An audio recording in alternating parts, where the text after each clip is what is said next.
महाराष्ट्राचा। नमस्कार, मी सुद्धा संध्याकाळ मध्ये आपल्या सगळ्यांचं स्वागत। पिंपरी चिंचवड शहरात शनिवारी दुपारी आलेल्या वादळी वाऱ्यामुळे पुणे मेट्रो प्रशासनाचा हलगर्जीपणा समोर आला।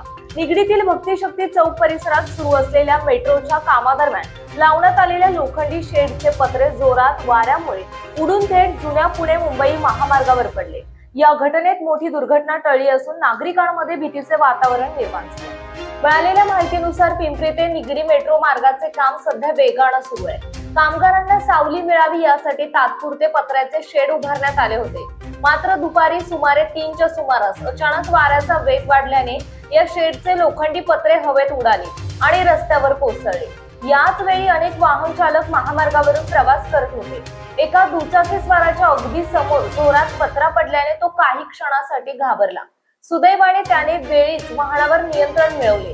काही सेकंदाचा फरक पडला असता तर गंभीर अपघात होण्याची शक्यता होती। या घटनेनंतर पुणे मेट्रोच्या सुरक्षा व्यवस्थेवर प्रश्नचिन्ह उपस्थित केले जात आहे। बांधकाम सुरू असलेल्या ठिकाणी सुरक्षेचे नियम काटेकोरपणे पाळले जात नसल्याचा आरोप नागरिकांकडून करण्यात येत आहे। विशेषतः वादळी वातावरणाचा अंदाज असतानाही तात्पुरत्या संच रचनांची योग्य तपासणी करण्यात आली का, असा सवाल उपस्थित होत आहे। घटनेनंतर परिसरात काही काळ वाहतुकीवर परिणाम झाला।